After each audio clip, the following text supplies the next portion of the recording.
actually take part. And you've got to put your bodies upon the gears and upon the wheels, upon the levers, upon all the apparatus, and you've got to make it stop. And you've got to indicate to the people who run it, to the people who own it, that unless you're free, the machine will be prevented from working at all. Revolution Radio at freedomslips.com, the #1 listener-supported talk radio station, throwing ourselves upon the gears of the machine. Revolution Radio, where information never sleeps. You called down the thunder, well now you got it. Right! You tell them I'm coming! And hell's coming with me, you hear? Hell's coming with me!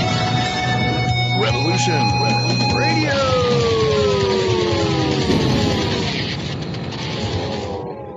The opinions expressed on this radio station, its programs, and its website by the hosts, guests, and call-in listeners or chatters are solely the opinions of the original source who expressed them. They do not necessarily represent the opinions of Revolution Radio and freedomslips.com, its staff, or affiliates. You're listening to Revolution Radio, freedomslips.com, 100% listener-supported radio, and now we return you to your host.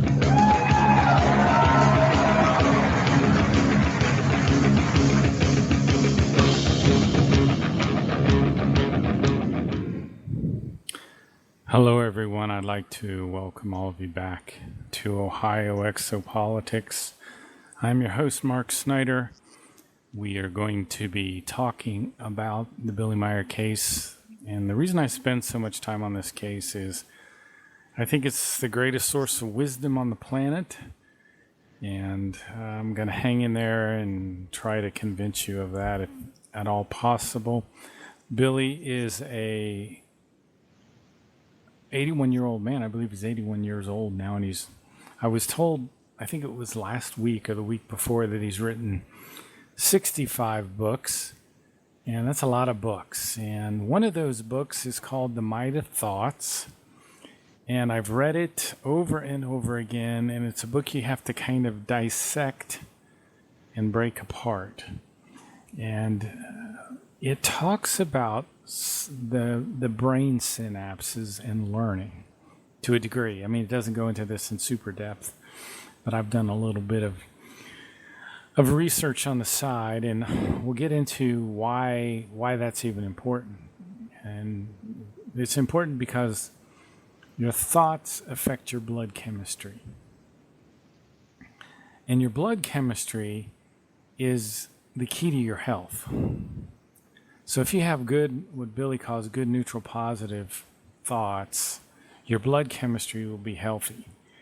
And then you'll have good health. It's kind of like life for the human being is kind of paint by numbers in the reverse, you might say, because as you think, so your reality eventually becomes. It takes time sometimes, but if you have mindful thoughts, then your reality literally starts to be affected by those mindful thoughts. And that's called the universal creation law, that your thoughts have an effect, and the effect is directly proportional to the might of your thoughts.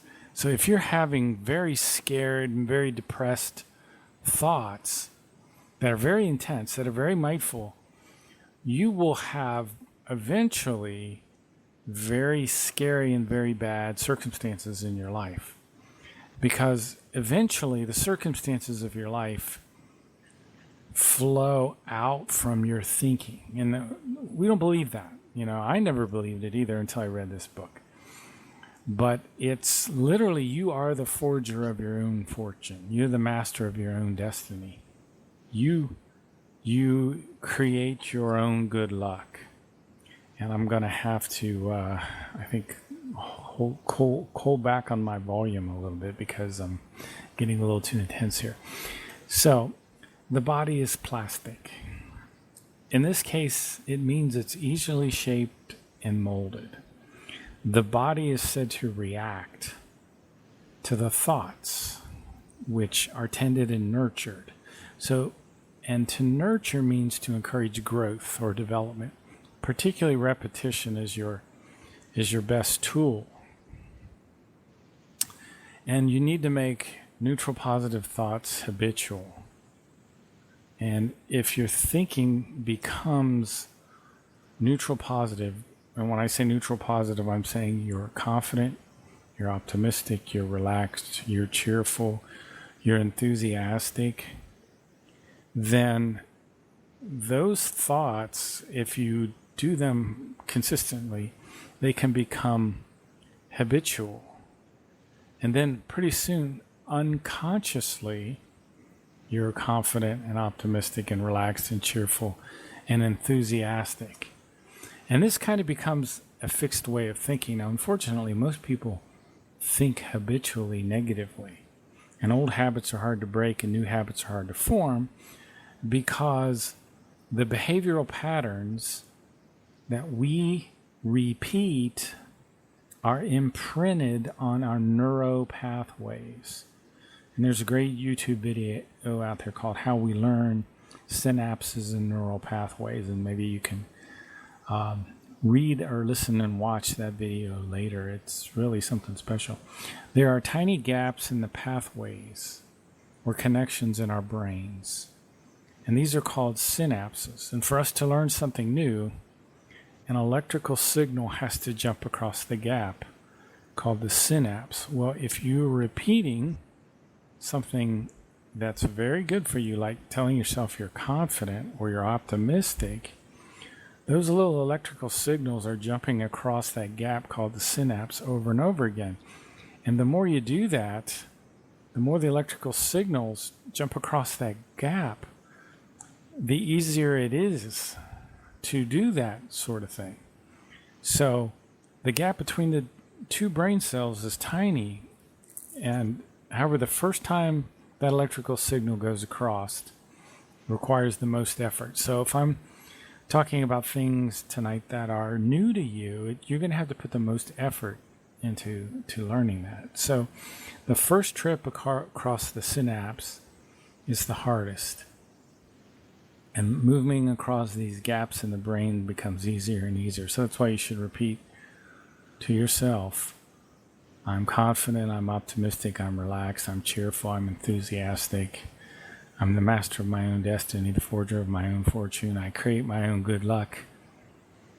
My thoughts, you should tell you, your thoughts, your thoughts they're like a garden that's filled with healthy plants. And if your thoughts are not healthy, your consciousness is like a garden filled with weeds. So repetition is one of the best ways to strengthen the pathways or the synapses in the brain. And it's widely accepted that the synapse plays a role in the formation of memory. And what we're trying to do is get to a point called long-term potentiation. And the process of synaptic strengthening is called long-term potentiation. So we're persistently every day trying to take a little bit of time strengthening the synapses for neutral positive thinking. And this is important. And when you wake up in the morning, and I know we all think negative thoughts. You first get up in the morning and you got to go to work and you got to face the difficulties that you face every day. And I know everyone has their own brand of difficulties. But those difficulties are much easier to cope with if your thinking is correct. And it's so important to learn to think in terms of neutral positive thoughts and to do that in a repeated way. Aristotle once commented on the importance of repetition in education. He said, "It is frequent repetition that produces a natural tendency." So what we're trying to do is create a natural tendency. So the repetition of I am confident, I'm optimistic, I'm relaxed, I'm cheerful, I'm enthusiastic. You're creating a tendency towards confidence.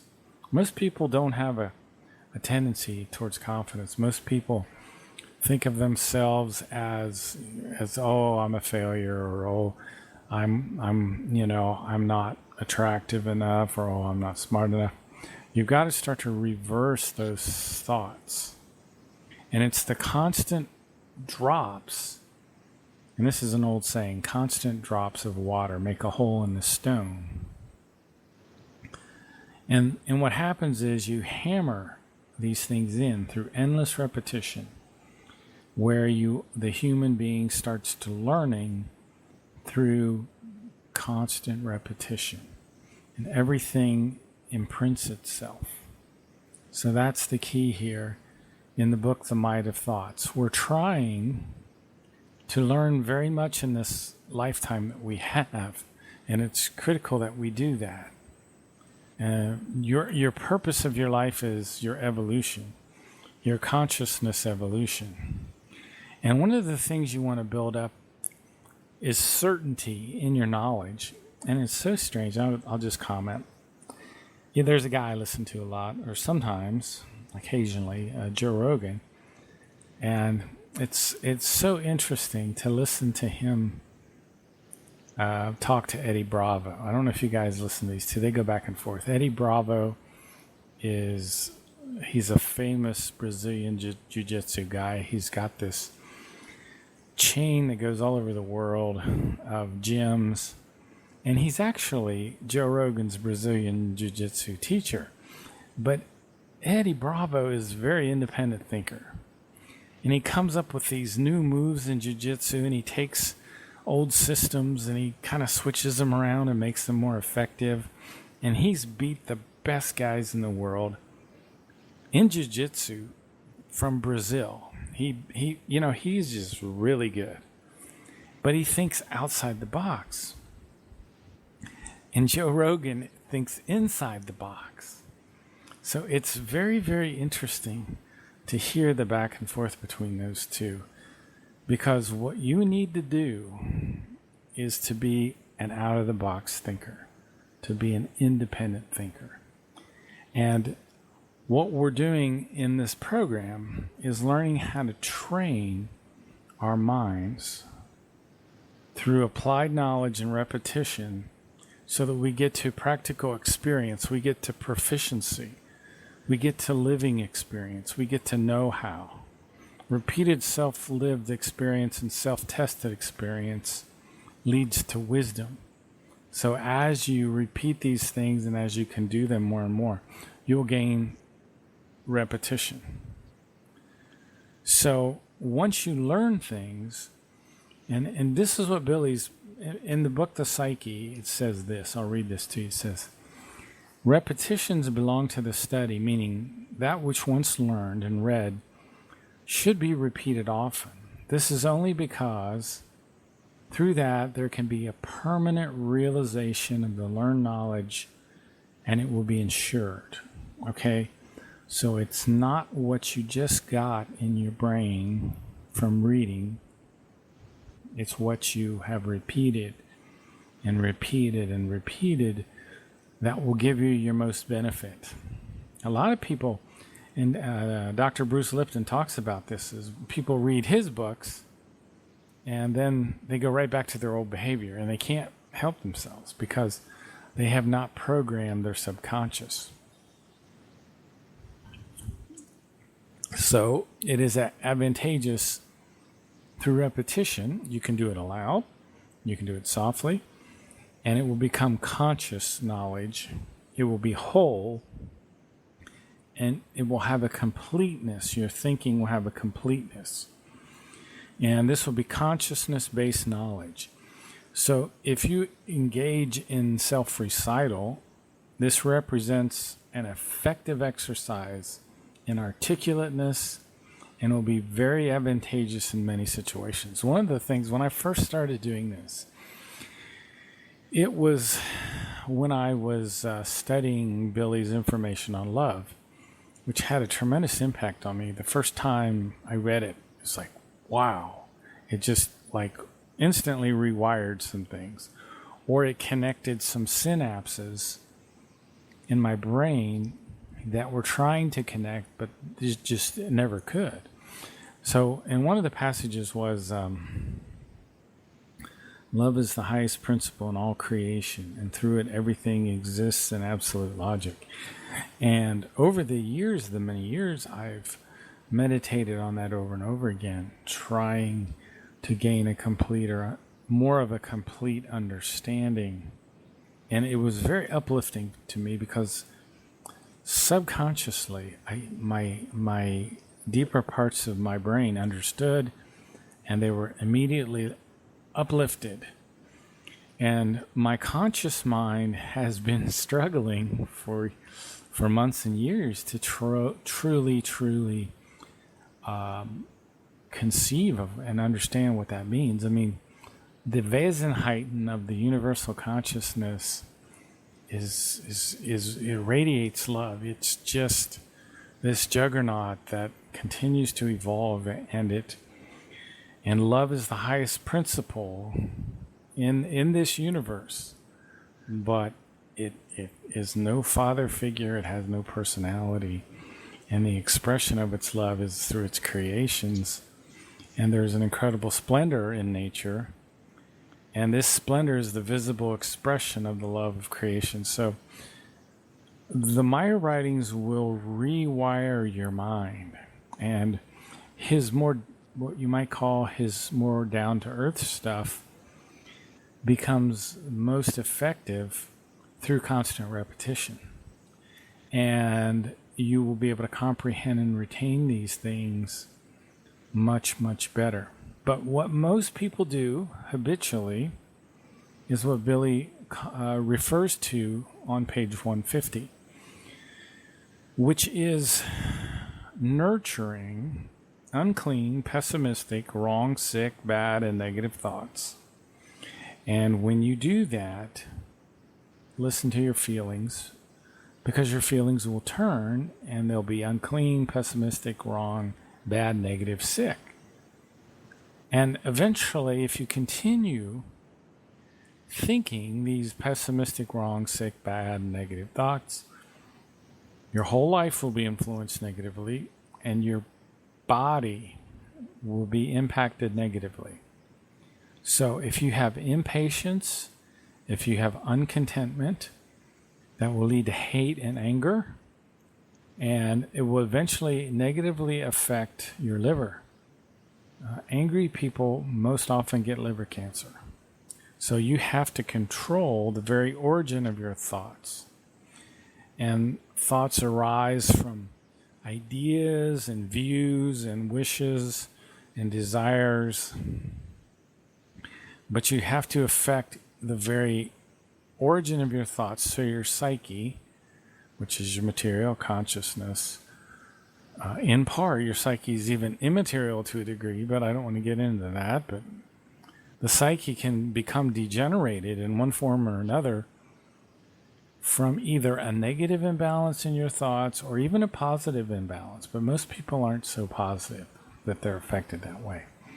But in fact, most people's thoughts are so negative all the time that it's very, very good for you to constantly think in positive terms, because it will equalize some of the negative thinking that has become habitual. So what you want to do is you want to think in a way that's neutral positive. So let me read a passage in the book here. So, and I didn't get as far on this as I wanted to, but let me continue. And it's just amazing. This stuff is so amazing. It says, as a rule, suffering is always an effect of some form of wrong thinking, if the suffering relates to negative, bad, or evil outcomes. So let me just comment on that for a minute. Suffering. Think about in your life where you've had suffering. Well, suffering is always an effect of some form of wrong thinking, which is a huge statement. If it relates to negative or bad outcomes or evil outcomes. In this form, incidents of suffering are indicators that the law of harmony is disregarded. And I think I may have talked about this a little bit at the beginning of the show, and if I didn't, I should have. Because we have a law of harmony. And the key German term here is the word Gesetz, and forgive me for my pronunciation, which means a law. Now think about that. If you don't have harmony in your thinking, you have broken a law. Not just a law like a speeding ticket, but a law of the universe. But we disregard this law. We pay no attention to it. We ignore it. We ignore the fact that we do not have harmony in our thinking. And what is the law of harmony? For example, the law of harmony is you're confident, you're optimistic, you're relaxed, you're cheerful, you're enthusiastic. So about 95% of the time, if suffering is coming into your life, it's because of some form of wrong thinking. Indicators, if you have suffering, it's an indicator that the law of harmony is being disregarded and broken, and that one is therefore not living according to the law of being. Now, what is the law of being? And these are creational natural laws, which I've barely touched on.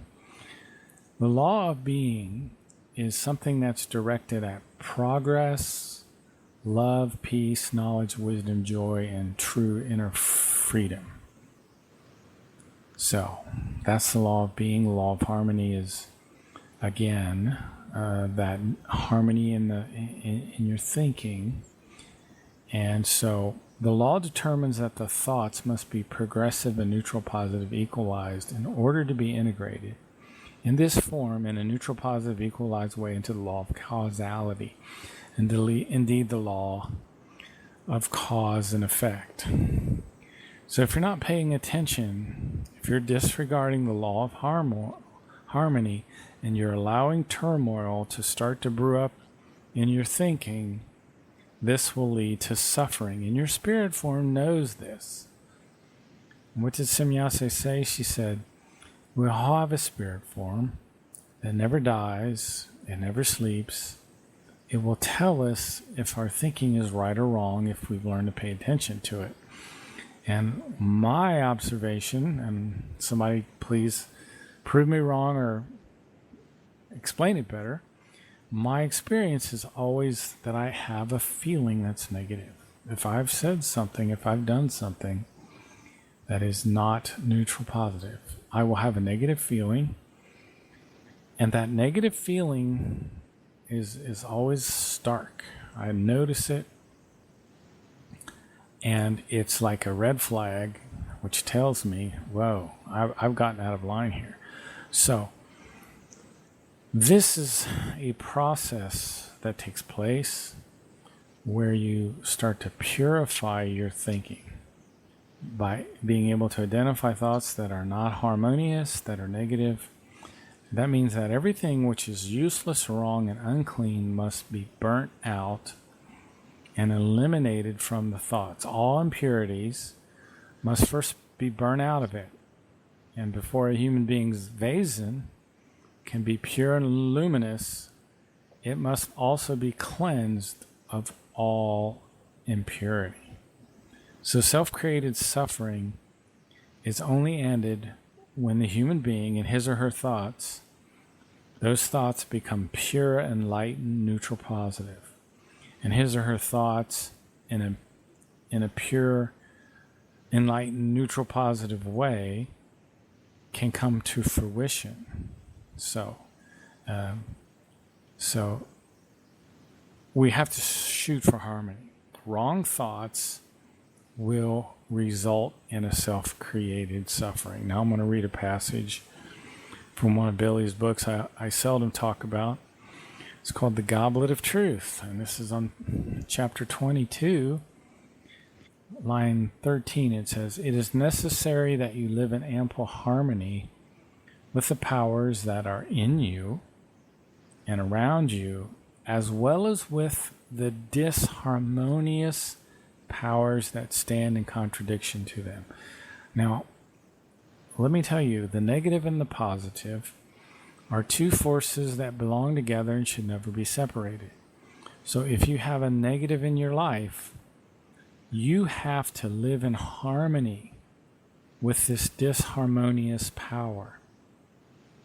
You can stand in contradiction, but that's a kind of a dangerous road. You have to make sure that you're still neutral positive. Since everything is built on this contrariness, therefore there are always both poles. There's a positive and a negative that must be taken into consideration. And so that is the law of nature. So if your thoughts can be controlled and maintained along the right path, you will have what's called inner freedom. You know, and this is it just suddenly what popped in my mind. I've over the years interviewed many people, hundreds of people, and read hundreds of their books. And finally, I've found something that I consider so important that in the little time that I have, I thought I would just focus on this for now, which I guess I've kind of done really for the past couple of years, but I've always brought other people in and allowed other people and come on the show. But recently I've really focused on people that are also pursuing this knowledge, because I think we're at a point now where it's so critical. And later on the show, I'm going to talk about that. For the first half an hour here, we've been talking about the might of thoughts, the law of harmony, the law of cause and effect, and we've talked about long-term potentiation. And this first hour, I got about a half an hour left. I'll probably talk about Billy's first contact, his first mentor, Swath, and then we'll talk about his second mentor, Ask It. And hopefully I'll be able to bring out some new things on those topics as well. The information in the Might of Thoughts book is very profound. Stay with it. That's the main thing, is perseverance, persist, endure, and it will pay big dividends for you. It can change your life in very dramatic ways. It can help you gain control of your life in many ways. So some of the synonyms for harmony include concord, unity, peace, friendship. So if we have inner harmony, there's a good possibility that we are having neutral positive thinking. And so if something is neutral, you're not supporting either side in a conflict. You're impartial. Billy talks about neutral as being balanced between the negative and the positive. Billy, in an interview in 1988, said, "The self-control one possesses must be self-evident and can only be gained through arduous self-scrutiny, always constantly observing yourself, where every iota of one's thoughts is kept completely safe and under control regardless of outside influences. One must not allow even the minutest negative vibration of thought and emotion to radiate." So you become an expert at sensing, feeling your feelings. Remember, the feelings grow out of the thoughts. The emotions erupt suddenly. And I think the emotions erupt after you've had a certain number of wrong thoughts and a certain number of wrong feelings. And then you open yourself up for the erupting of the emotion. And there is somewhere in the book, The Might of Thoughts, it says, how does that go? It says, when confused ideas cause the thoughts to go from one extreme to another, and cause them, trigger emotions which lead to manslaughter and murder. When he says, when ideas confuse the thoughts. And an idea is a non-mature, non-developed thought.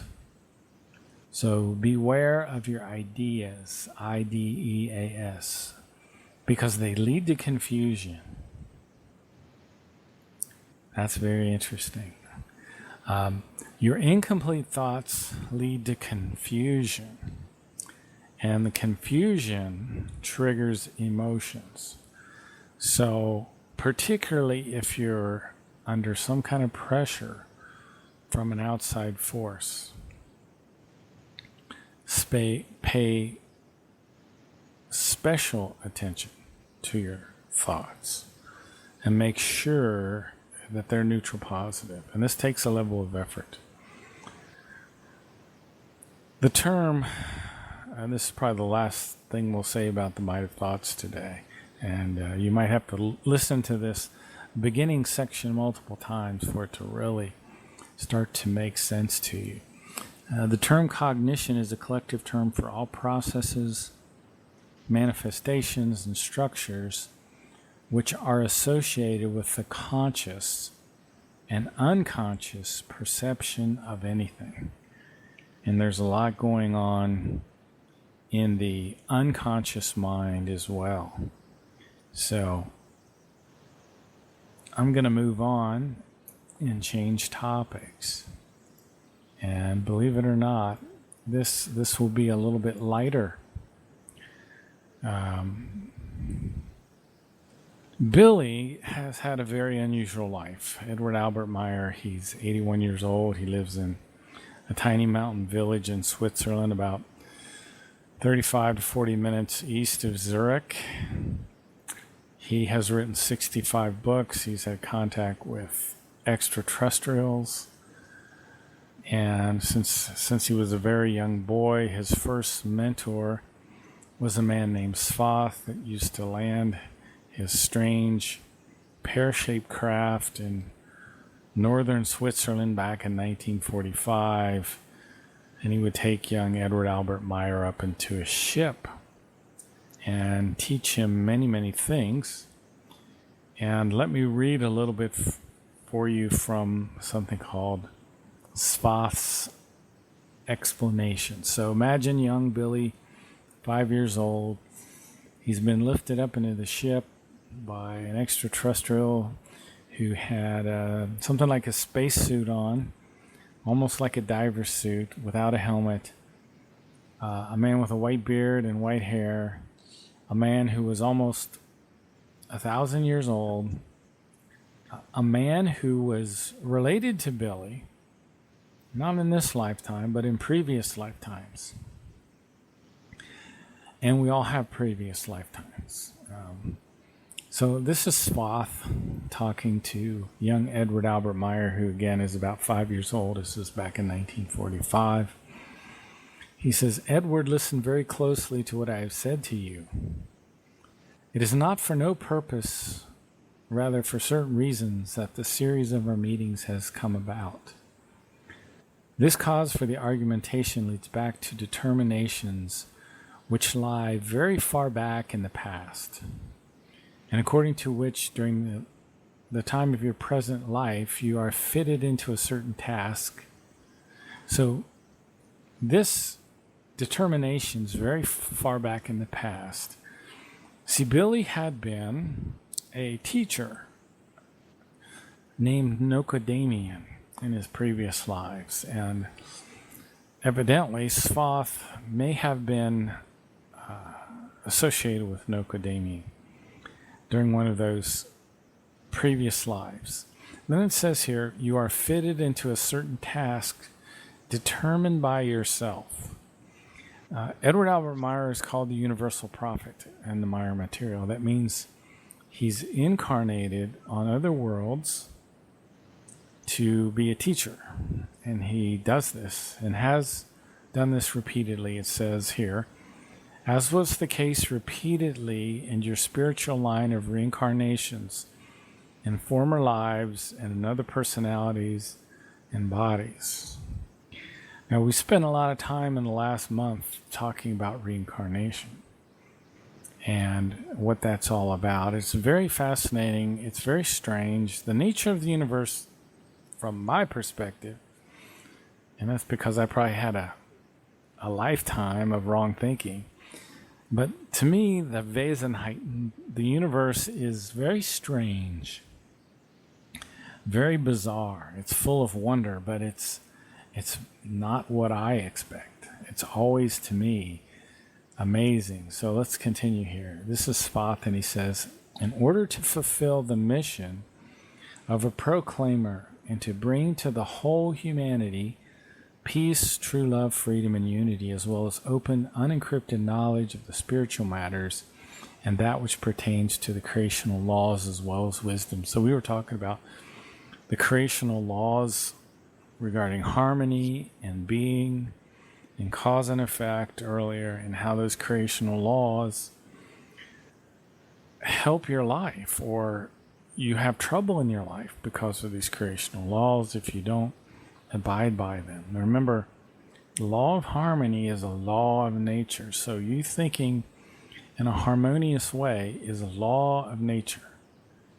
If you do not follow that law, then you will have negativity in your life. So let me continue here. It says, because of your self-determination, which far precedes the present, you have entered life as a proclaimer of the truthful creational laws and recommendations, and thus as a prophet. You know, I can remember years ago reading this and not really understanding what it was saying. But now, over the years of studying this material, this becomes clearer and clearer.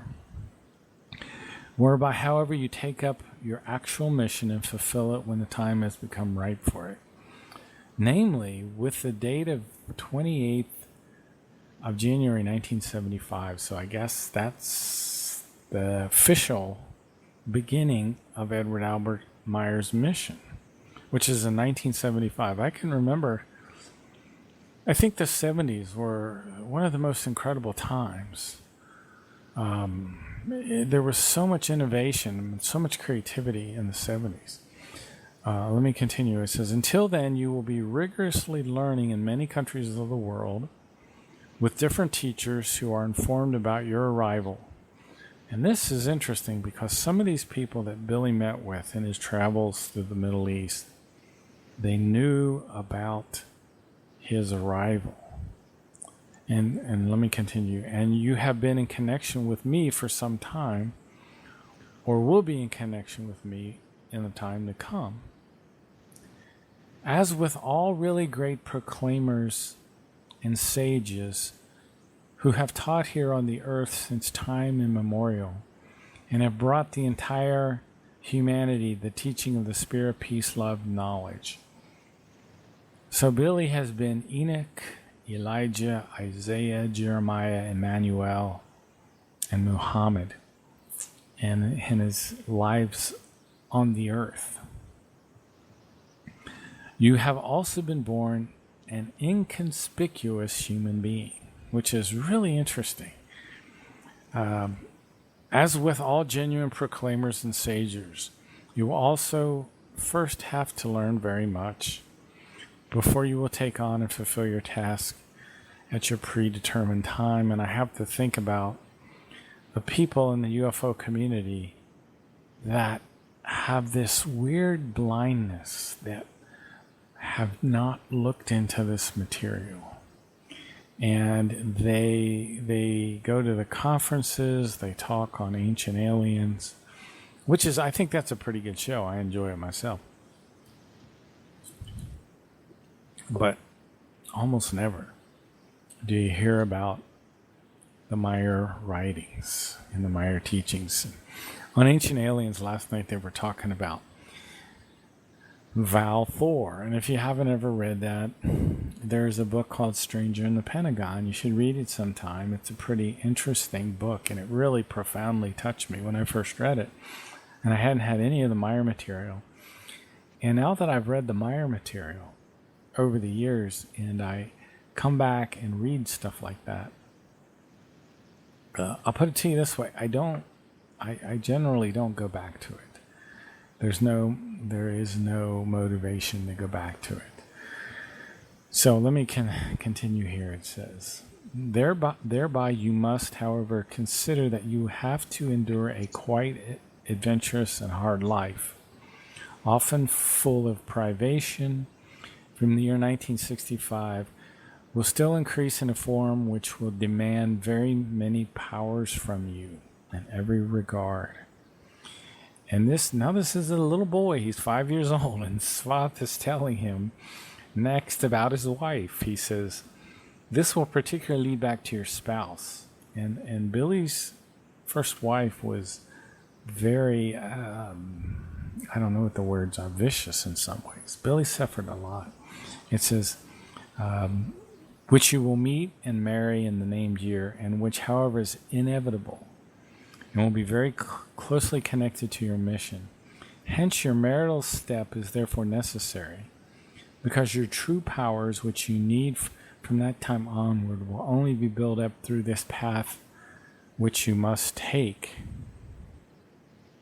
A very difficult path.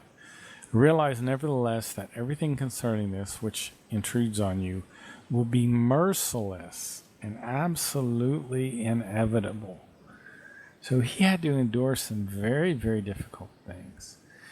It says here, because only by you passing and also mastering this hard lesson will you be able to fulfill your duty unswervingly and without fickleness, as well as without doubt, absolutely honestly, modestly, and in real love and joy for your task and for your fellow human beings. Thereby, however, you will not be spared from grief, of which there will be very much, and nor from libellous accusations and hate, which will often lead back to your spouse.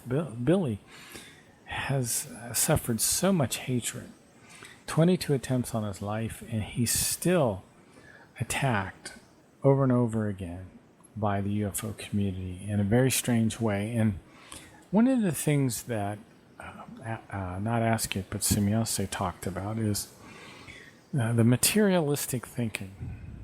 And over the years, I've started to understand that more and more. Because a materialistic thinker will attack even something that's true if it threatens his worldview.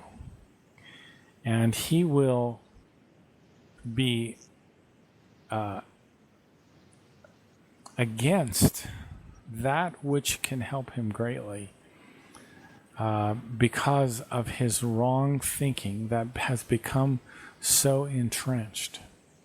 And beware of very, very entrenched wrong thinking. And in the next hour, we're going to talk about some of the things that are happening in the U.S. and some of the prophetic things that are coming about, because our society is permeated with wrong thinking. And because of that, there's a lot of attacking people that goes on. And if you look at the battle between the left and the right now, there's this constant attacking back and forth. If you go to the mainstream media, you just hear constant attacks against Trump. And it's just back and forth. And there's this, and this is part of these things that somehow Billy foresaw years and years ago, which when he talked about the Civil War in the United States 10 years ago, I was like, how can that be? And it's so interesting to hear, and I would read about the hurricanes and the fires. I'm like, how's that going to happen? You know, there were no real fires to think about back 10 years ago, and hurricanes were so rare. And now, recently, with this Hurricane Florence, they showed this map of the world, and there were like 15 hurricanes spinning in all of the oceans. And I was like, my goodness, this is sounding so crazy. Let me continue to read just a little bit more in Swath here, and I want to switch into Ask It. a little bit, and then we'll take a break for 5 minutes. It says here it says, thereby, however, you will not be spared from grief, of which there will be very much, nor from libellous accusations and hate, which often leads back to your spouse. Yet you must powerfully and unwaveringly confront these attacks, which will also be underpinned by attempts against your life, because only if you master everything are you able to fulfill your mission. However, you will not have to endure the worst machinations forever, because your spouse will maliciously turn away from you when she finally recognizes that you follow your path unwaveringly and that you will fulfill your mission. Now, this is a 5-year-old boy being told this. Think about that. Unfortunately, she will, however, be so blinded by hate, and I talked about the materialistic intellectual thinker, and he becomes blinded to things because of hate, because of religious inculcation, because of societal inculcations. And we see a lot of blindness in people today, both on the left and the right. Yet you must, it says, powerfully and unwaveringly confront these attacks. And it considers here, continues, but you will not have to pit yourself against this. He's talking about the hatred of his wife. She will be so blinded by hate that she will covertly spread further slander about you and will practice intrigues against you. And there have been a lot of very strange intrigues against Billy over the years. People actually modifying his photographs. It's so strange.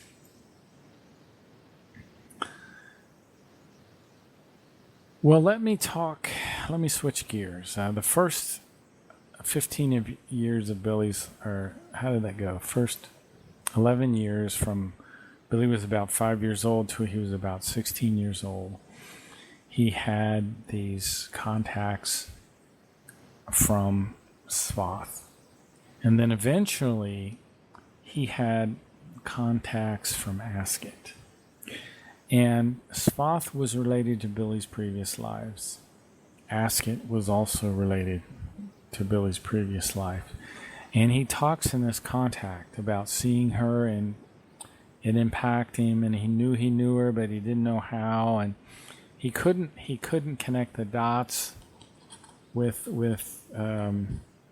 his previous lives where he knew her. Now, Asket, she was an extraterrestrial, very human, a human being from a parallel universe called the Tao universe, a universe where the planets and stars are closer together, a universe that's 46 trillion years old. It's kind of like our sister universe. Our universe was created shortly at the same time.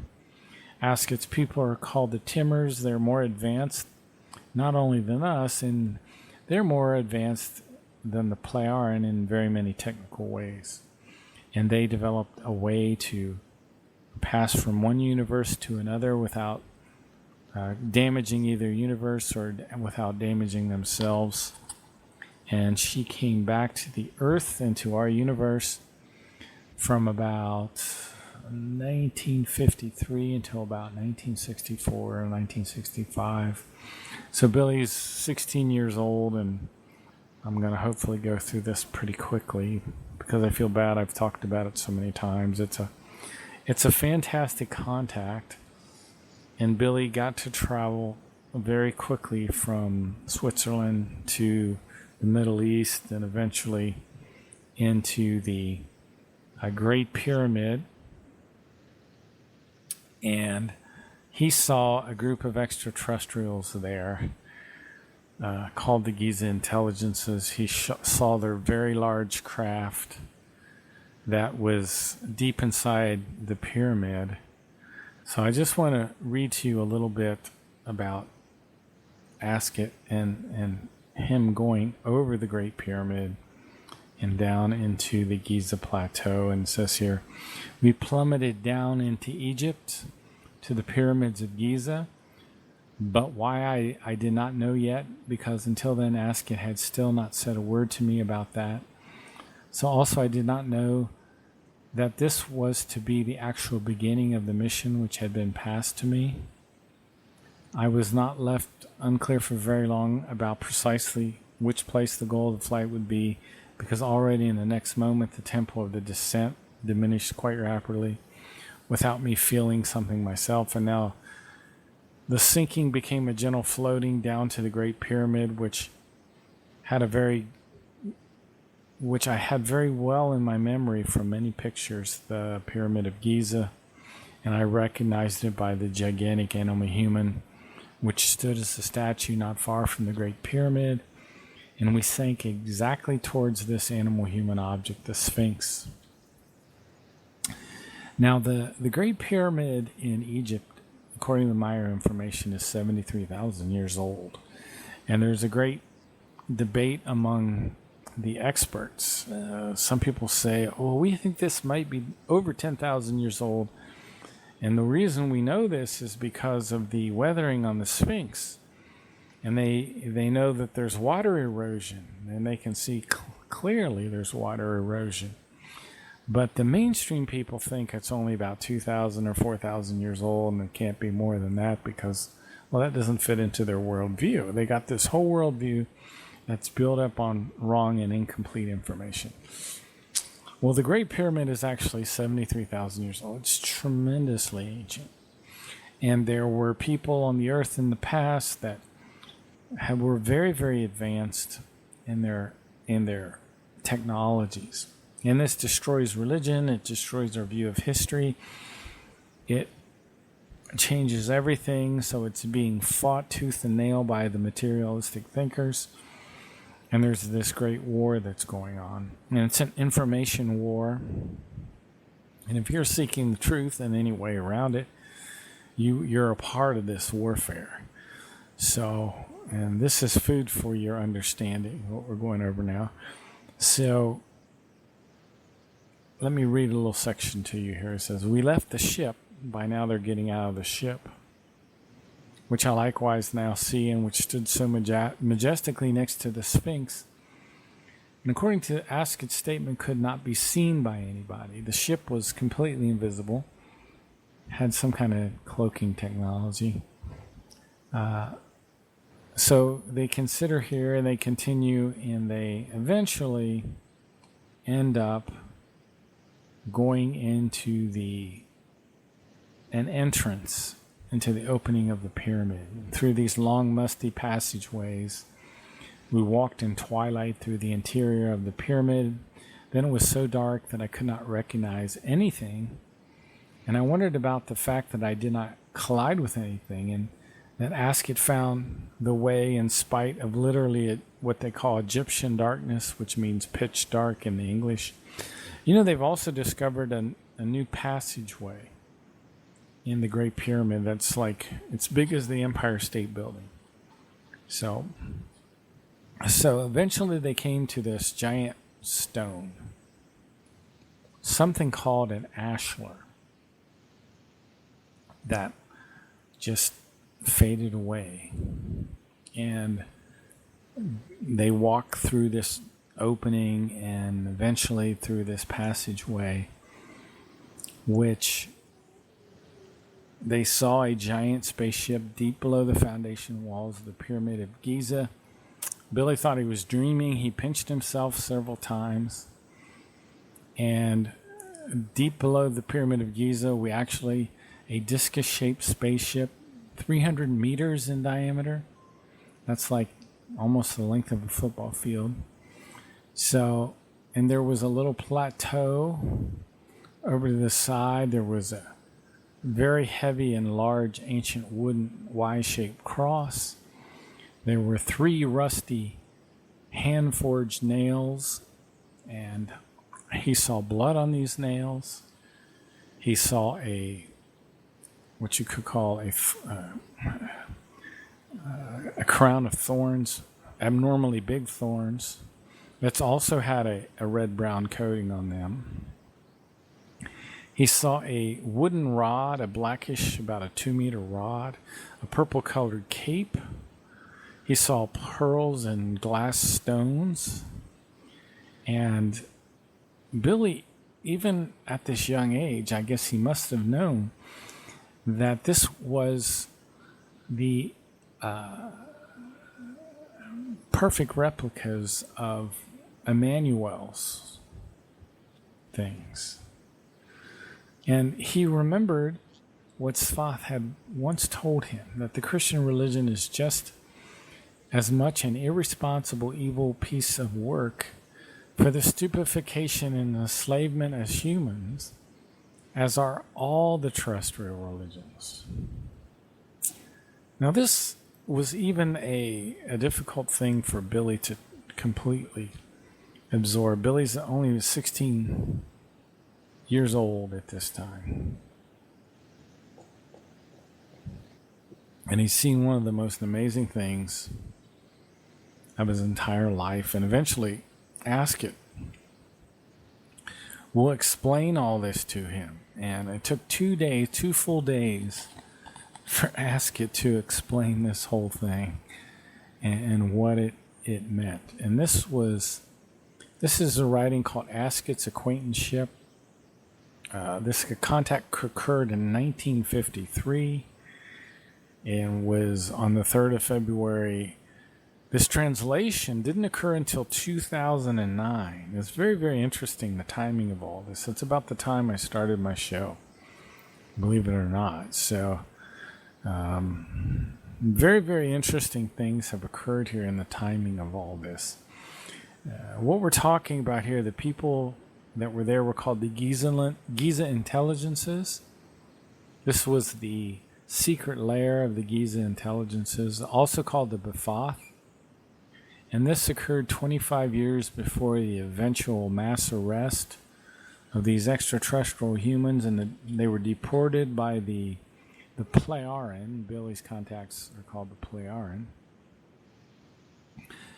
This is a very gripping episode, and I think that there's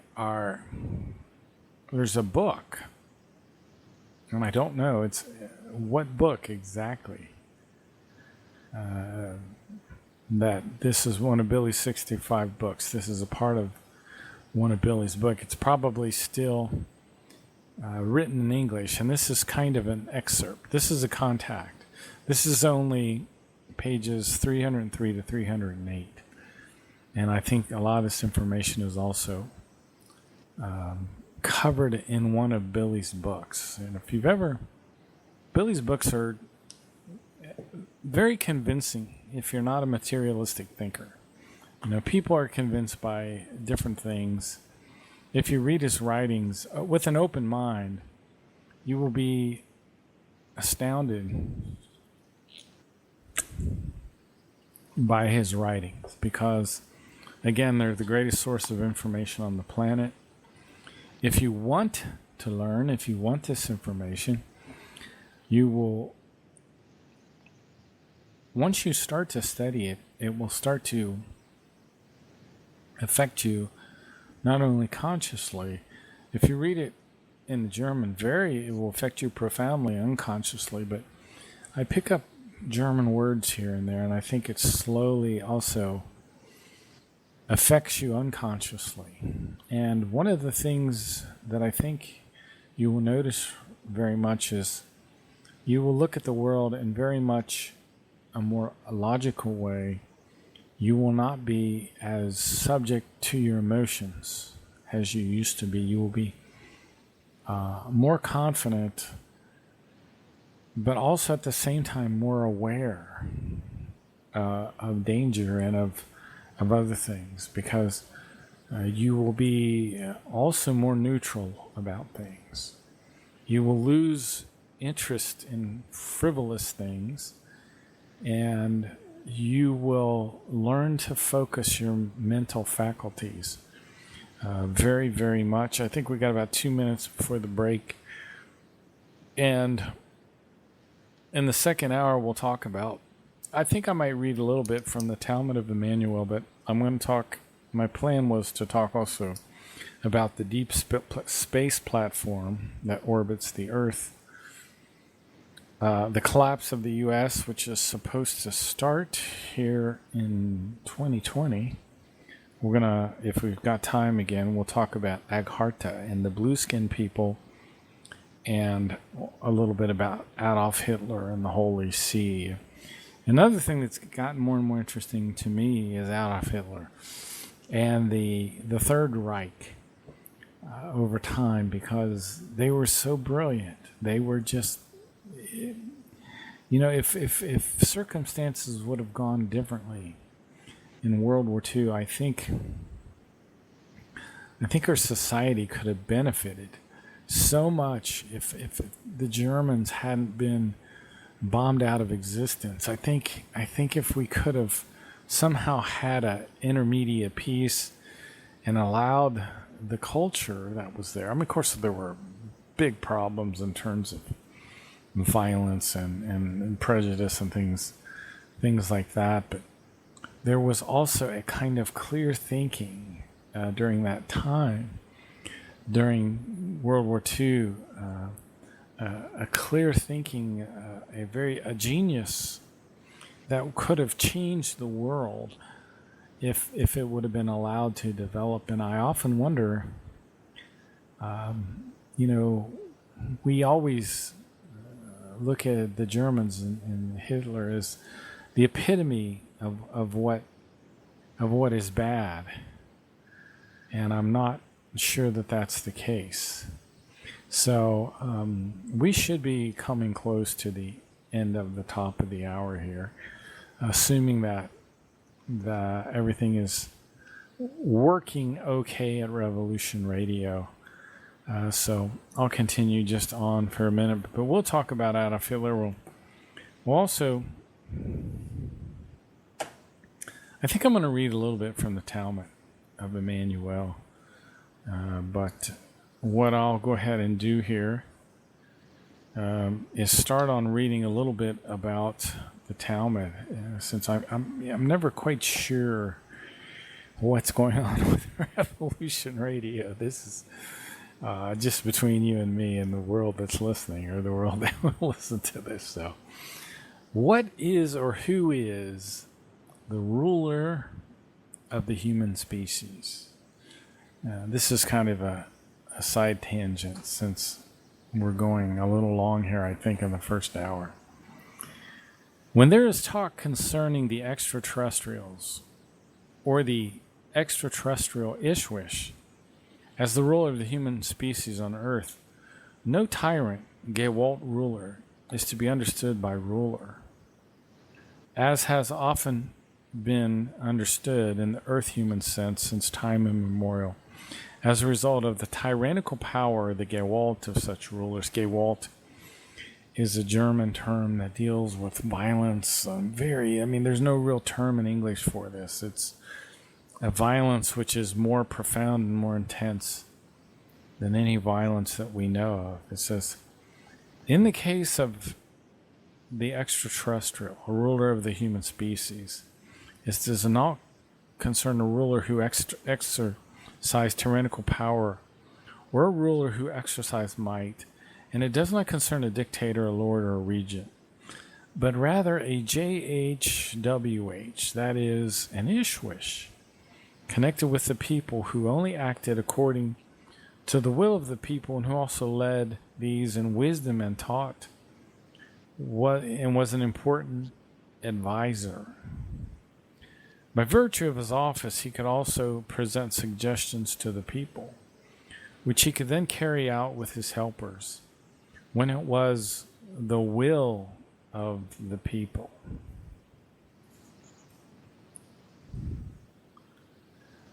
So, let me continue here in the Talmud of Emmanuel. This is, Billy didn't actually write the Talmud of Emmanuel. He wrote many of the explanations. The Meyer information says the person that we call Jesus today his name was really Emmanuel, and he taught very differently than what is in our New Testament. Let me continue here. It says, it must first be explained that there is no Old Testament, and also has never been one. What does Billy mean by that? Let's continue here. It says, the book, which is known as the Bible, is not even a religious book, but rather a fantastically composed Jewish chronicle. That's fantastic. Which, however, also handed down facts with regard to political and historical events, peoples, and cities, as well as descriptions of landscapes, etc., which has been worked in. In addition, everything which has been presented like this, that everything turned out in favor of the old Hobranos, the old Hebrews, as we call the God believers.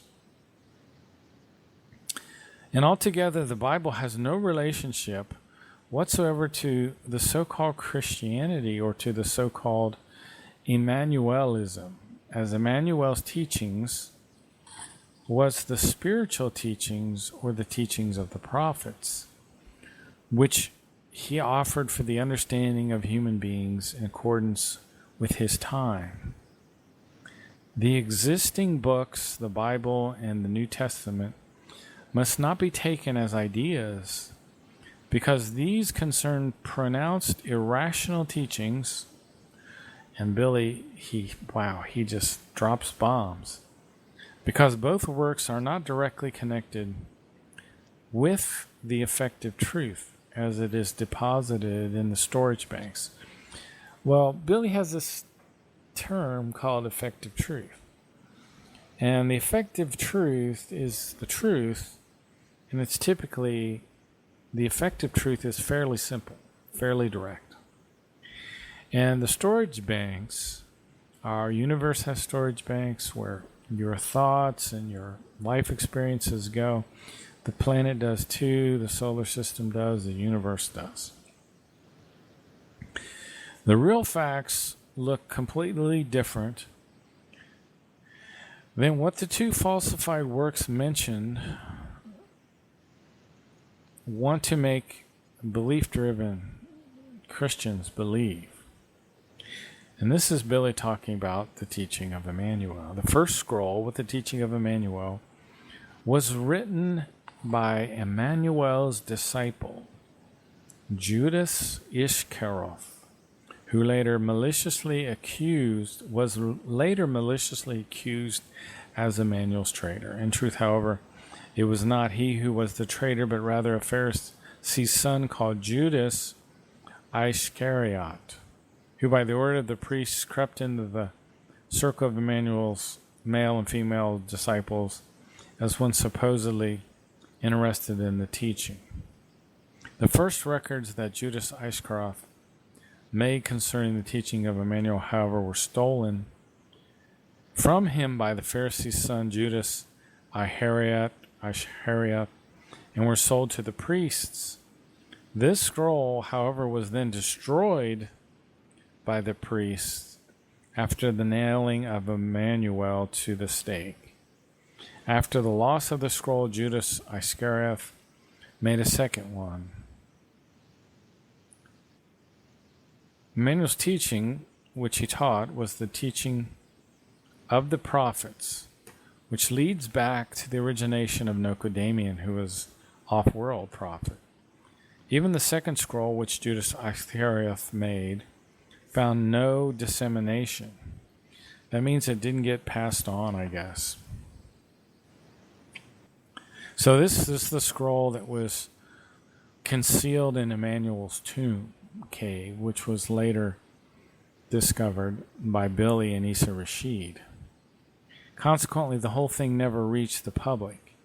The scroll was translated into the German language in cooperation with the Greek Orthodox lay priest Issa Rashid only after, and this is Billy writing, I, Billy, Edward Albert Meyer, known as Beam, had found the resinous roll containing the records with his help. Issa Rashid created the translation of the scroll in accordance with what his learned lay knowledge in accordance with his Christian belief, with the result that he wrongly equated the traditional term JHWH, Ishwish, King of Wisdom, with God.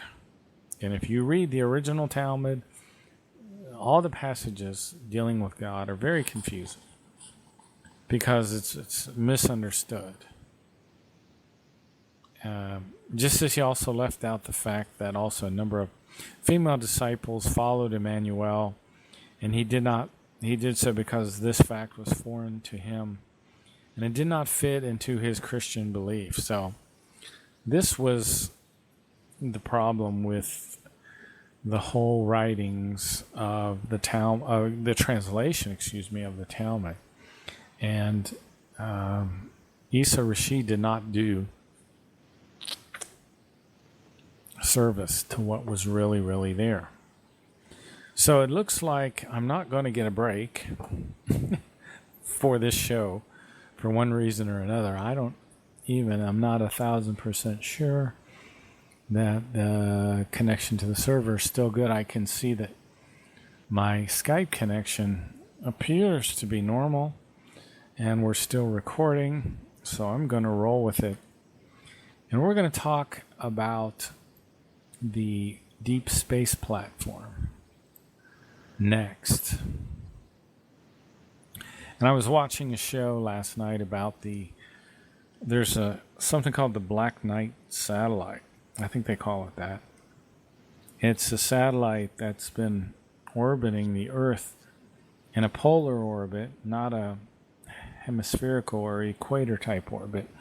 It was not built by the current generation on the Earth. Nobody here built a satellite. It's another one of the things that are being covered up. I mean, there's so much being covered up now. It's just ridiculous and disturbing. The most of the public wants to stay comfortably numb and doesn't want to know these things. The Black Knight satellite was discovered before Sputnik. They were about to put a satellite in Earth orbit, and then they discovered there was already one there. And Tesla got transmissions from it, I believe. He thought he was talking to people on Mars. But the world is strange, beyond belief.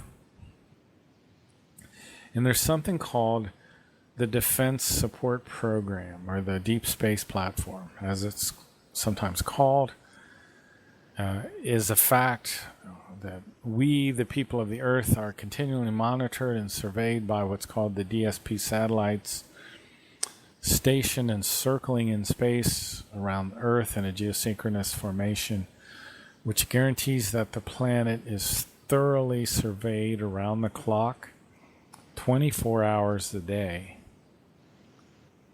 And this monitoring process is worldwide, and virtually not 1 square meter of the ground is omitted. This was something built by Northrop Grumman, and it's part of NORAD's tactical warning and attack system. It was created in 1970.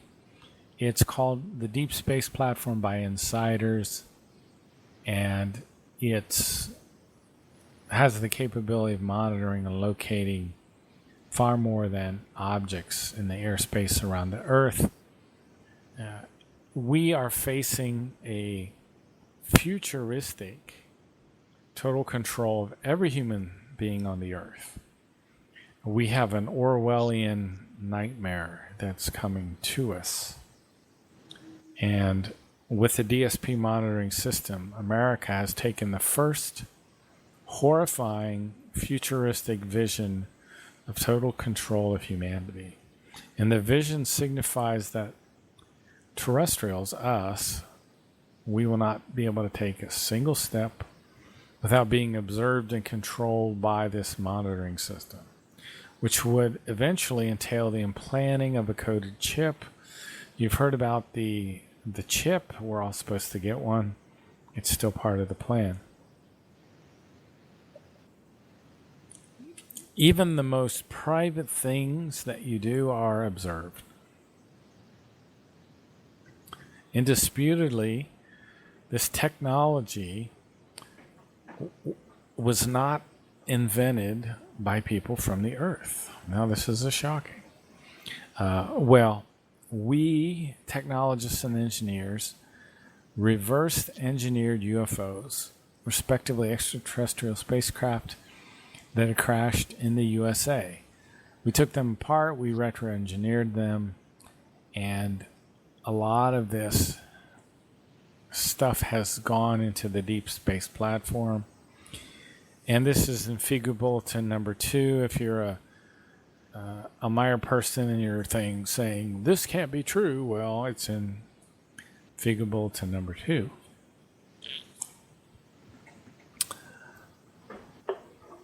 The Europeans are involved in this, and an undisclosed form of dictatorship will be established and relatively soon. I don't know if it's 50 years, 100 years. And this horrible vision is becoming apparent. This is part of the New World Order. And from ancient times, it was talked about that there was an animal with a number of 666 that exerted an immense power. And this is the deep space platform. That's about as much I've got for you on that particular topic. Hopefully, maybe in the future, I can dig out some more. That's Figure Bulletin number 2, if you want to read it on your own. So, in Contact Report 544, we have something called the collapse of the U.S. And this is something that 10, 15, 20 years ago seemed like an impossibility. But back in 1975, when Billy took a trip on the mothership, he learned that by their probability calculations of the Pleiaren, that the superpower of the U.S. could come to an end after 2020 if we were not careful. And this is what we're kind of facing a little bit. Let me digress a little bit and maybe we can look at Contact Report 544. This occurred in 2012, September the 1st on a Saturday. And this we may not be able to go into and be able to pull the information out that I had hoped from the contact report. I think I'll have to stick with my notes here, which seem a little shorter than what I remember. So, enormous contradictions with regard to politics, the economy, military machinations, the decline of culture. Boy, that's something that we're seeing very much today, is the decline of culture. And that is a little bit disturbing if you see that today. And there is kind of a cultural collapse that is occurring. Societal collapse is the fall of a complex human society, a disintegration, and it has happened in the past. For example, in the Mayan civilizations, sudden collapse. We are also seeing religion and sectarianism and criminal activities occurring. And this is also occurring at the level of presidents. And we, in terms of the USA, we have this gigantic mountain of debt of more than $16 trillion, and it can no longer be repaid. And this is the difficulty that we're facing in the United States. So that's why I spend so much time on the spiritual teachings, so people can, it's the only preparation that you can really depend on, because I don't think there's much else that you can do but learn to control your thoughts, and from that you can I mean, your thoughts have an incredible power. And that's what it takes a little bit of time to learn. So, well, let me read. I'll go ahead and read a little bit here. I did find something from Contact 544 that might help us. It says, on the one hand, in 1975, you especially raised the enormous contradictions with regard to the politics, the economy, the military machinations, the decline of culture, as well as the climbing religion, the sectarianism, and the serious criminal activity, even felonies of former presidents of the United States. This is Billy speaking, by the way. And you said that if there continues to be a muddling along in the same and still increasing framework, then the collapse could not be avoided. So the question is, have we made enough progress to avoid this? Billy continues, I have taken good notice of all that and can really understand the result is as you have calculated. Furthermore, back then you said that if the USA collapses, China could molt into the next world power and superpower, which would, however, fundamentally require prior to that China gather strong allies around it. Until then, in order to have sufficient influence as a superpower and to be able to even last as such. Now, let me explain. China is influencing very much the mainstream media. They've pretty much bought Hollywood. So if you're listening to MSNBC and you're listening to CNN, you're basically listening to propaganda that's coming from the Chinese. And this is my observation. Billy doesn't say this flat out. But propaganda that's coming from the Chinese that's designed to create separation in the United States. It's designed to create a conflict between the left and the right. And you see these poor people that don't realize this and that are being stirred up into all kinds of hatred. So let me continue what it says here. Solely being an economic power as China, which is dependent on the global economy, as you have explained, is not enough to be a superpower. But megalomania could lead to catastrophic attempts and worldwide acts of war in order to achieve the superpower position. But if in relation to the U.S., the gigantic mountain of debt of now more than $16 trillion is considered, which can no longer be prepaid, and for which the ongoing interest only hardly or no longer is peripherally serviced, then even the least intelligent must be recognize how it stands with the U.S. But indeed, U.S. is not standing alone with that, because one only has to think of Germany, France, England, Spain, and Italy, and so forth, which all have mismanagement and trillion-dollar mountains of debts. Now, in contrast to the debt of the Western world, we have Switzerland. And Billy writes, also my homeland, Switzerland, is set to go into debt, even if only over hundreds of billions. But even this is enough, and no one is there who orders a stop to the terrible trading. But to come back to the U.S. again, one must consider the entire overarching U.S. management and all the other contradictions as well as failures among the U.S. presidents. Now, Billy has always emphasized Barack Obama as being a successful president. Personally, I've never understood that, and it has never resonated with me.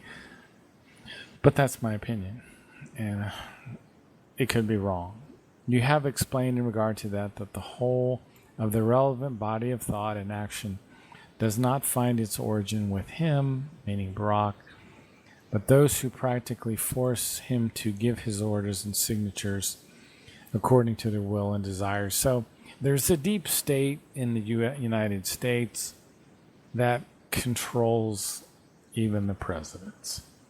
And I think the deep state is under the control of China and Saudi Arabia from those are my guesses. And you're starting to see the conservative viewpoints being deplatformed on Facebook. They're being deplatformed on YouTube. One of which is Alex Jones, who's already been pretty much deplatformed across the board. So we're moving slowly towards this Orwellian nightmare, and Billy's predicted the collapse of the U.S. in 2020, followed by 2 civil wars, and eventually the U.S. being split into 5 different areas. Now, I'm hoping this doesn't happen, and I'm hoping that we've made some progress, and that things are not going to be quite as drastic as Billy has predicted. Let me continue here. It says, but if now I consider your probability calculations, I can assume all the more that your calculations can be realized when I consider that you have explained at that time the USA inflicts more and more increasingly enormous damage upon its allies around the world, and thereby excites resistance and even hostility towards the U.S. Then, in relation to many predictions that you have made, I still want to explain that many of them have often struck me hard, especially also because I had to be silent and was not permitted to announce any warnings. So, now the Meyer information is not optimistic about the future of the United States. Now, this particular contact report was written in 2012. So, we're 6 years later. Are we better off, or are we closer to these predictions? I feel that we've made some progress in certain areas, but in many ways we're closer to these predictions occurring. Let me continue reading here. It says, actually, I am now quite happy that you do not make any predictions anymore, because they were always uncommonly burdensome for me. So Billy felt a real burden from reading or learning this stuff. I feel a burden just by reading it, because I could not do anything to keep the event from becoming reality. Indeed, you have allowed me to undertake an attempt to get in touch with the U.S. government. So Billy has had some opportunity to contact the U.S. government, and they say via L, I guess this person's name begins with L, who was previously employed by the CIA, but then the U.S. government via the CIA made unfulfillable demands, which were unfulfillable according to your will, which in this reason that no positive connection came about. I then often received the unfulfillable demands in writing, but you also predicted that therefore after the fruitless attempt to contact the U.S. government, so Billy was trying to contact the government in the U.S., I then did not continue to make any further efforts in regard to this matter, and would not make such efforts again. Moreover, you have also said yourself that the attempt which was carried out was the first and the last, and consequently in this respect you will allow nothing further. I therefore told myself that, but in relation to the predictions, if something for future particularly interests me as before, will you give me the facts if I do not publish them? So Billy speaking to Ptah at this point, one of the other extraterrestrials. And what will happen if the United States collapses? So we're talking about the collapse of the U.S. and the instability that could result from that. So I'll read just bits and pieces from Ptah here. It says,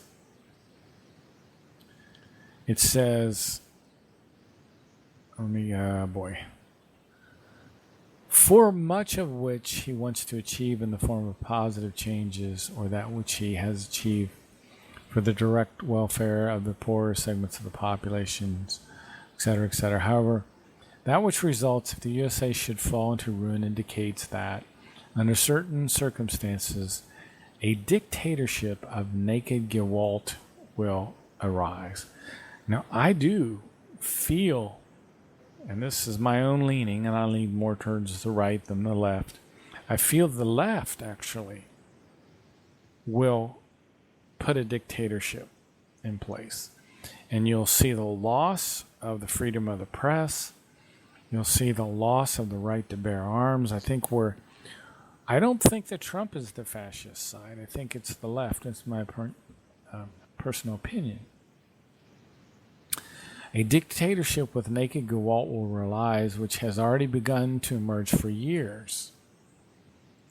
The people of the United States are taken on an even shorter leash, financially exploited, and everything from which profit can be made is withheld from them, for which primarily the rich and the followers, as well as those in elite government, are responsible, who only represent their overflowing wealth, their monetary greed, and their absolute personal interests. So, again, the contact reports speak highly of Barack Obama, which I find unusual. Valuable reforms to the welfare of the population and the country are not sought. Thus, the already profound poverty among the people continuously escalates, which I think we're seeing, while the wealthy ever further enrich themselves, so that social inequality gains grounds even faster. Thus, with the collapse of the U.S., only two possibilities can be considered, whereby with the one it boils down to a dictatorship with evil reprisals and great Gewalt, while the other may be a new construction if people are fundamentally conscious of the responsibilities that attain government and really do everything to bring about an effective and valuable new start. But whether this will actually occur is completely questionable. So there's still hope that something good can come from all of this. So we've talked about the deep space platform, the potential collapse of the U.S. Our next topic will be, if I can find it in my notes, Agharta and the blue-skinned people. Hopefully, anyway. Okay. Let's talk about the Himalayas. And Billy talks about being in India when he was traveling in India. And the Himalayas, and he encountered blue-skinned human beings. So allegedly there are truly blue-skinned people on the earth. However, this much can be said that in the vicinity of Shigatse and Shampula, the underground realm of Agharta, the capital and the center of distant descendants of extraterrestrials. So Shigatse, what is Shigatse? It's a city in Tibet, in China, and sometimes Shigatse is called the gateway to Mount Everest. And if you look for Shigatse on the Google Maps, it appears to be north of India, south of Tibet. And this is the center of the actual secrets that hold gigantic power in themselves. The city is controlled by a race of people called the Sons of the Sun. Now, who is the Sons of the Sun? Well, that's a good question. I don't think Billy went into any great depth of this. But unfortunately, he says here, a tendency toward earthly world domination prevails with this race. And maybe this is the blue-screen people, but just like with certain earthly religions and secret societies, I may not explain anything else he says about the blue-skinned people. Now, if you Google the Sons of the Sun, you're going to get a bunch of crap that is really not related to what we're talking about. So good luck. Please look into this on your own. Contact 70 also talks about Agharta, and it talks about an event that occurred some 11,000 years ago. It talks about Eris II, who I've talked about a little bit, I think. So let me read a little bit to you about Eris II. Coming from the north, Eris' son, Eris II set out and fell upon those lands which today you call India, Pakistan, Persia, and so forth, whereby they struck the earliest forefathers of the Sumerians, who peace-loving fled and set down far in the south a people of dark-colored skin, but by your terms not Negroid, but like Europeans and of tall growth, had risen from the race of former Syrian refugees who had likewise settled on the earth 132,000 years ago, as did the refugees from the Pleiadian system. We're talking about the time of Atlantis. Named after Eris II, the India of today was at that time called Erin. So India was named after Eris II, which however split off from Hyperborea after a few centuries, after 210 years to be exact, and joined with the inhabitants of Mu and Agartha. Now, I guess Mu, Agartha, and Hyperborea. Hyperborea was to the north. Eventually, though, Mu and Greater Atlantis had problems, and eventually the war broke out. So this was just a little bit about Agartha that I wanted to talk about. Billy has said he never spoke with the blue-skinned people.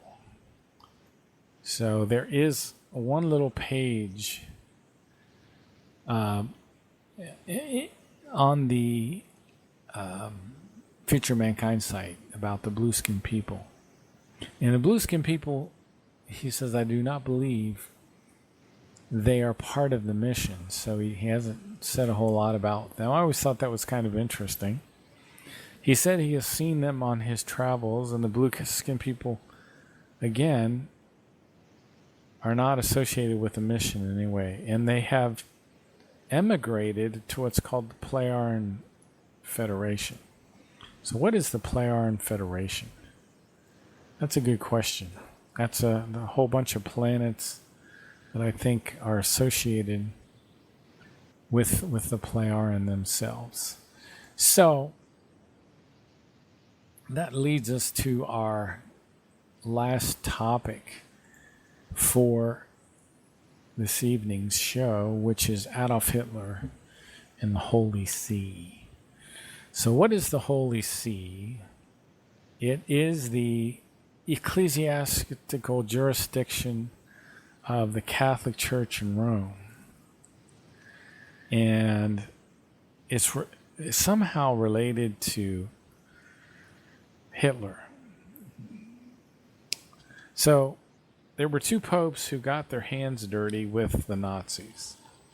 From 1922 to 1939, these two popes somehow worked with the Nazis. Both men were actively, consistently causing immense damage to the Jews through their machinations with Adolf Hitler and his henchmen. And both men completely, consciously accepted the murder of 4.5 million Jews and nearly 3 million criminals and people who were sick in the psyche and consciousness by the Nazi regime. So the Meyer material does say that there were millions of people that were killed by the Nazis. And one of the things that the Holy See did as well, the Holy See removed certain things from the Bible. And again, maybe we can get a little better idea what this Holy See is. And the book of OM, I think, has something about the Holy See in it. Okay. I guess the OM, well, let me read what it says here, and maybe we can piece this together. On either side of these thousands of proverbs of wisdom are sections which contain the retransmission of words written down by the prophet Hanok. Hanok is one of the prior personalities of Edward Albert Meyer, including grave prophecies concerning our present times, visions, the story of how thousands of years ago the sons and daughters of heaven, celestial sons and daughters, mixed with the earth people, and many other proverbs of wisdom, Some of Enoch's writings in twisted form still exist in the form of the book known as the Book of Enoch.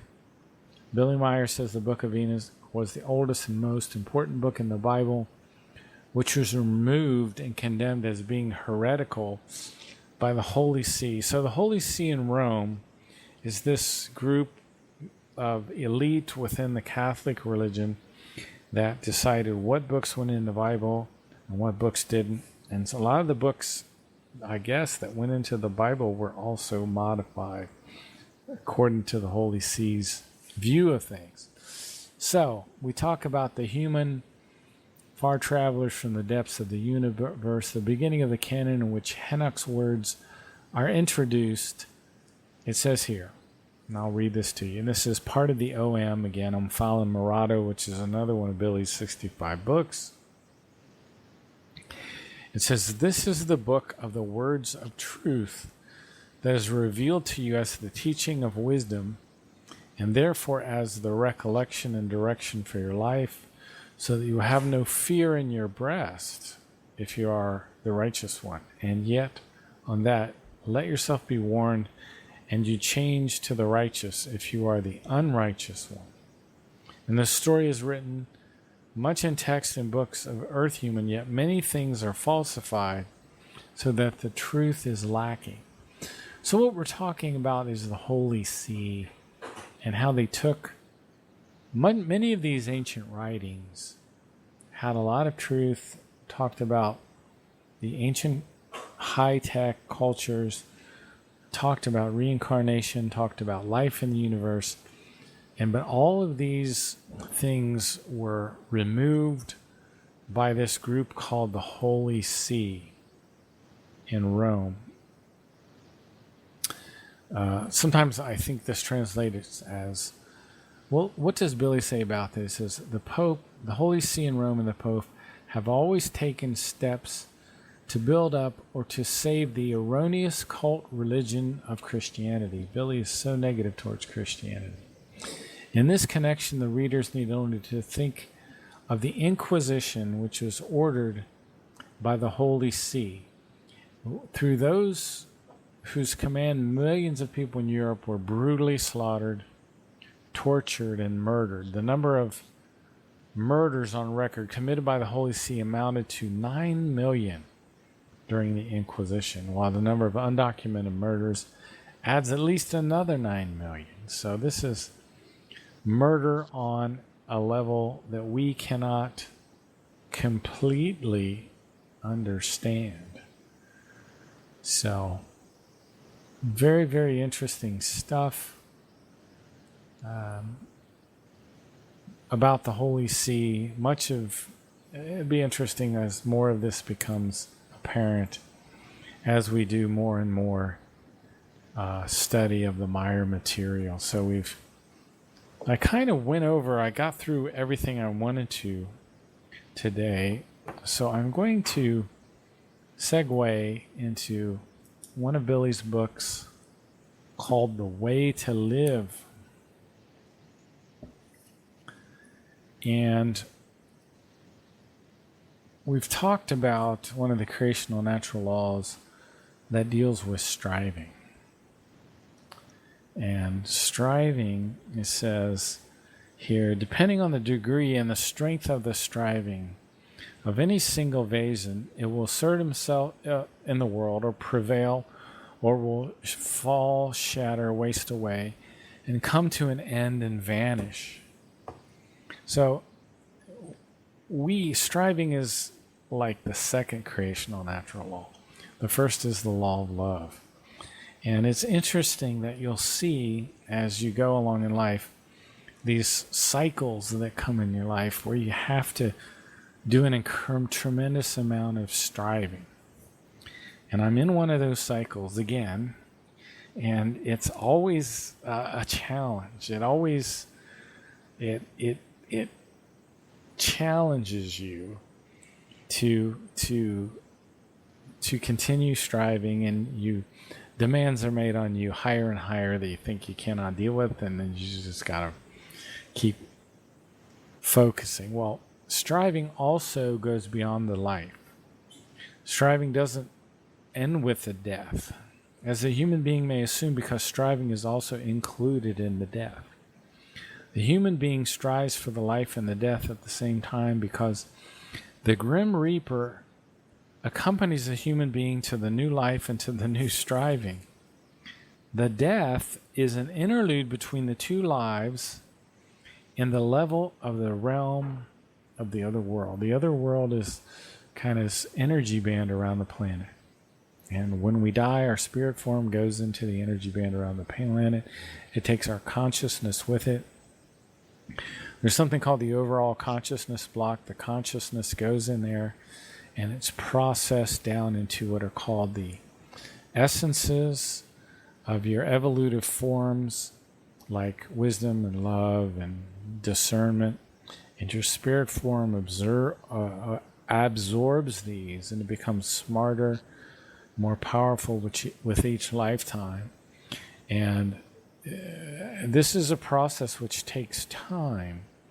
As you go through your spirit form goes through all the events in your life, and how you evolve this lifetime and what you've learned, and that's stored in the spirit form, and then a new personality is created, and you come back into life. And in your subconscious is programmed everything that you learned from your previous lifetimes, accumulated information. So you're still striving in the realm of the death, in the realm of the other world, in which striving finds its progress and keeps the life alive. As obvious as this is, however, for every single human being who has understood the truth of this law, it is indeed doubtlessly thus that in the physical life, the striving can be inhibited in all directions at any moment, exactly according to how the morality and the disposition play out in the human being, or which outside influences and disturb the human being in his or her thinking and acting, and thereby and also in his or her striving. Thus it can even be that where the striving appears to be fulfilled, it turns against itself as a consequence of tribulations, whereby it threatens to suffer a shipwreck. Let me tell you, I think part of the challenge of when you're going through this difficult period of striving is to constantly monitor yourself so you're staying neutral positive. Because if you strive really hard, you're going to get fatigued, and it's really easy to have a negative, become angry, or become emotional, or whatever. But such happenings can also be encountered in positive form when the human being strengthens himself through the truth of the creational truth, and love through the fulfilling of creational laws and recommendations, and through wisdom collected from true practical experience. So you can have success through practical experience from striving. Therefore, it is the case that the human being can learn from the unending truths and wisdoms of creation and adapt and integrate himself or herself into the following of its laws and recommendations, and thereby becomes so knowing that immense recognition and practical experience, and therefore wisdom, enter him or her, whereby she becomes master of himself. That's the key. Being master of yourself, being the forger of your own fortune, to create your own good luck, to be the master of your own destiny, to not be controlled by your negative thoughts, to not be controlled by your emotions, and through absolute capacity to act. But as the master of himself or herself, the human being is able to direct his or her own morality and disposition and so forth, indeed such that the favorable equalizedness arises, which all striving is controlled and directed, so that it pursues its zeal undeterred, and is not subject to any wavering at all. So as you stay neutral positive, you can keep striving without becoming upset, without becoming out of balance. Because you can, if you go too far, you can also become over fatigued. But it is still thus today, and it will therefore remain so right into all future times. And as long as there are human beings and living beings in at all, every single life form feels, and every single understanding human being recognizes that the striving itself must be striven for, that striving requires an expenditure of effort and must be achieved through hard work, that striving is not simply dropped into one's lap, and that again and again there are circumstances which work against the striving. And you will see that as well. And these weird things pop up, and it's like, wow, this is completely out of line and bizarre, and something you would not even expect is going to interrupt your striving. Therefore, one's striving cannot be constantly and really gratified. And that's so true. Because there are multifarious powers which work against the striving. So this is part of this whole process. So as you're struggling to climb this mountain, there are going to be these weird things that occur. However, this is not abnormal. Rather, it is in truthfully accord with natural law. Because where there is no resistance, there is no effort for the progress. Therefore, it has to be in accord with natural law that an opposite pole is positioned against the striving. So just like you have a negative and a positive, there's something that's opposed to the striving in your life. So be aware of that. And you know, by the way, if this is new information to you, striving is the second creational natural law. Without striving, there's no life and there's no happiness. So your happiness depends on your willingness to put your nose to the grindstone, so to speak. And there's always two poles, a plus and a minus, a pro and a con, a negative and a positive. Together with the two poles always produce one, a oneness and equalizedness. This is a creational law-based necessity, which a life form will never succeed in pushing over. But were this to be delusionally attempted, then for the concerned life form, this would mean that the end of the physical existence, or at least the gravest psychical and consciousness-based harm and other hardship of the evilest form. Therefore, inevitably connected with any striving are negative influences and machinations of an evil form. So since I'm reading this to you, I imagine I am about to experience something similar, which are as inseparably one with each other as our fire and heat. So with the striving comes this negative opposition in our life. Put another way, this also means that no success can be attained without negative aspects being involved. So are the negative aspects that are going to position them against your striving. If you're a person that's familiar with the Meyer material, you know about the importance of striving. If you're new, be alerted and aware that striving is a law of nature, and you're going to have to learn this. Without negative aspects being involved, which tag along during the development towards the success. Therefore, errors must inevitably be made so that they can be recognized and resolved. So you're going to make some errors while you're striving, whereby only then can error-free success finally crystallize without adverse circumstances and side effects, as well as secondary influences, and so forth. There is therefore no productive evolutive striving. So be careful that you don't fall into this time when you're not striving productively. Where there is life and striving, there is truthfully life and truthfully evolution. Striving is the impetus of all life. Striving is the diligent impulse of the evolution of creation's drive. So let me comment on this. Our universe is a juggernaut that continues to strive for trillions of years. It's in this first stage of its evolution, and it will expand for 155 trillion years. It's a Wesenheiten, it's a neutral positive entity.